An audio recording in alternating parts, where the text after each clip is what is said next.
be any fresh developments? I'm sorry that we have made very little progress. And we have an open carriage outside. As you would know, dropping by the same place before the light fail. We might talk it over as we drive. This way.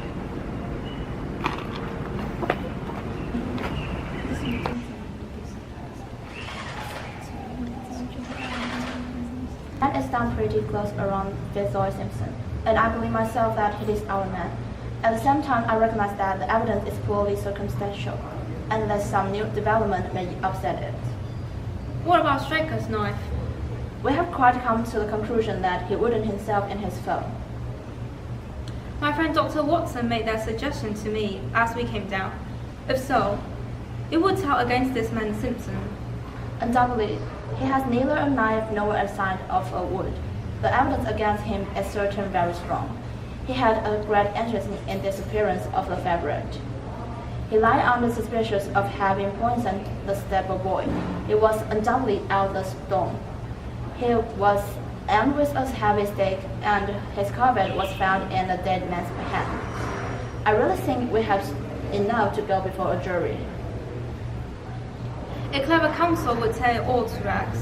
Why should he take the horse out of the stable? If he wished to injure it, why could he not do it there? Has a duplicate key been found in his possession? Why chemist sold him the powder poem? Above all, where could he, a stranger to the district, hire a horse, and such a horse as this? What is his own explanation to, as a paper which he wished the maid to give to the stable boy? He said that it was a 10-pound note. One was found in her purse, but your other difficulties are not so formidable as they seem.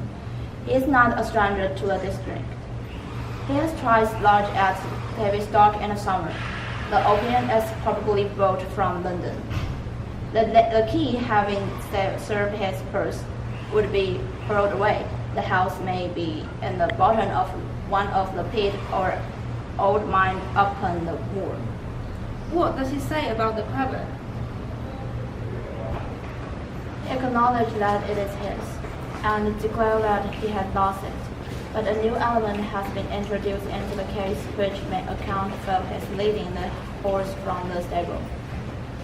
We have found traces which shows that a party of gypsies encamped on Monday night within a mile of the spot where the murders took place. On Tuesday, they went on.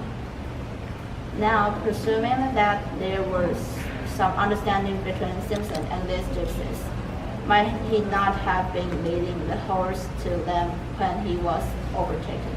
And may they not have him now?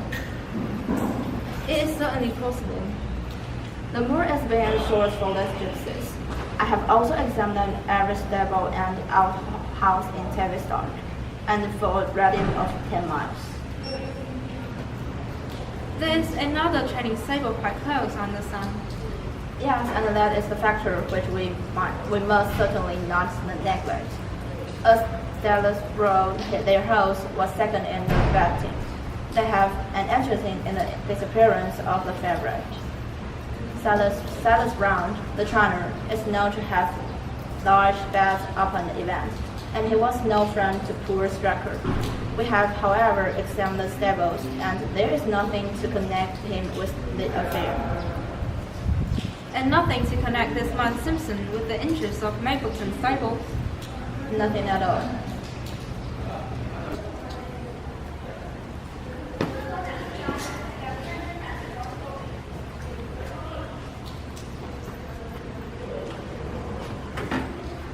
Excuse me, I was daydreaming.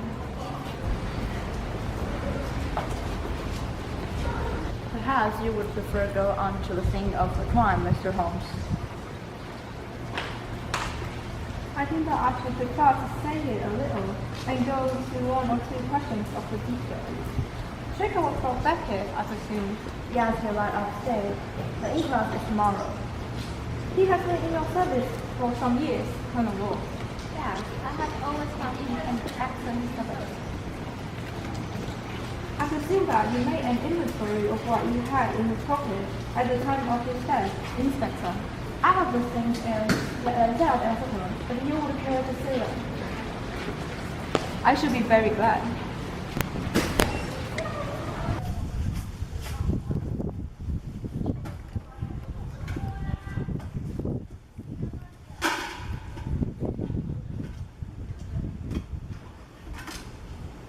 This is a very singular knife, I presume, as I see blood stains upon it.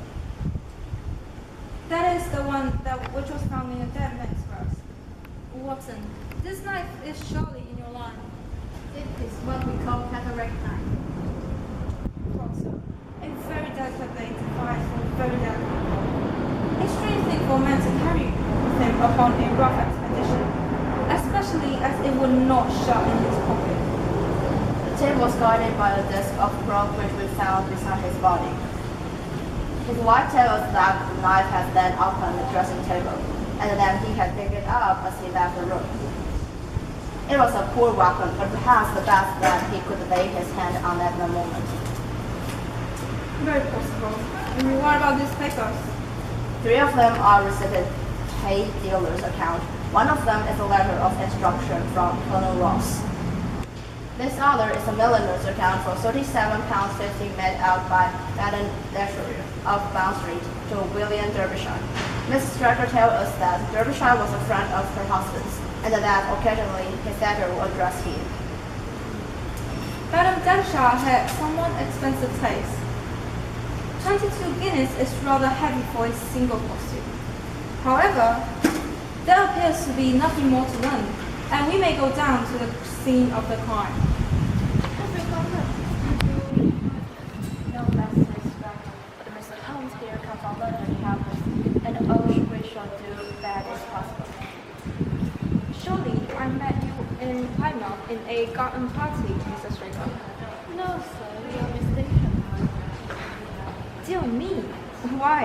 I could have sworn it. You wore a dove-colored silk, a ostrich feather trimming, and a gorgeous necklace in it. I never have such a necklace. That quite settles it.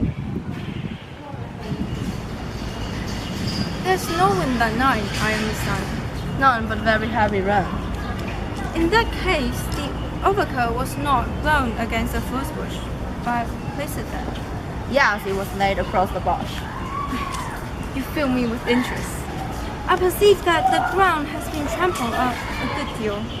No doubt many feet have been here since Monday night.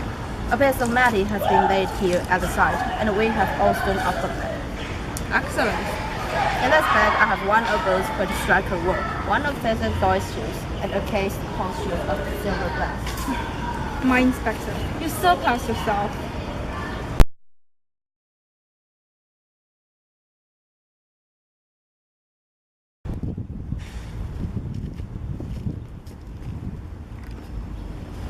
Hello, what's this? I cannot think how I look over it. It was invisible, buried in the mud. I only saw it because I was looking for it. What do you expect to find it? I thought it more than likely.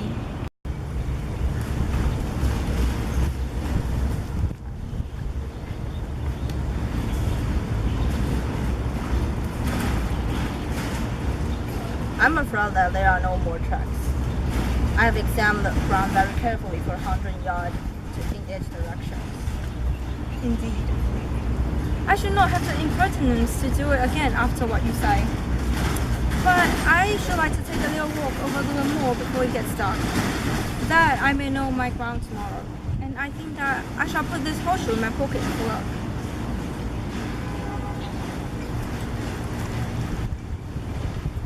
I wish you will come back with me, Inspector. There are several points on which I should like your advice, and especially as to whether we do not owe it to the public to remove our horse name from the interest of our cup. Certainly not. I should let the name stand. I am very glad to have your opinion, sir. You will find us at Lord Stryker's house when you have finished your work, and we can drive together into Paris. We may leave the question of who killed John Straker for instance, and confine ourselves to finding out what has become of the horse. Now, supposing that he broke away during or after the tragedy, where could he have gone to? This horse is a very gregarious creature.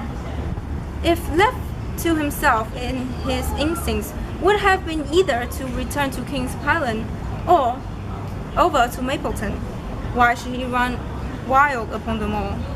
He surely would have been seen by now. And why should gypsies kidnap him? These people always clear out when they hear of trouble, for they do not wish to be pestered by the police. They could not hope to sell such a horse. They would run a great risk and gain nothing by taking him. Surely that is clear. Where is he then? I have already said that he must have gone to King's Island or to Mapleton. He is not at King's Island, therefore he is at Mapleton. Let us take that as a working hypothesis and see what it leads us to.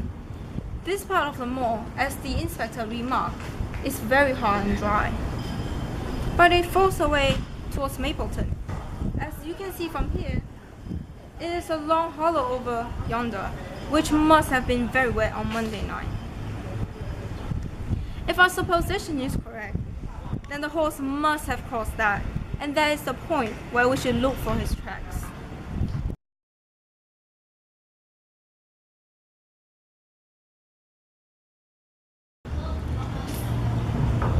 See the value of imagination.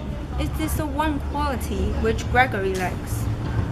We imagine what have happened and acted upon the supposition and find ourselves justified. Let us proceed. The horse was alone before. Quite so. It was alone before.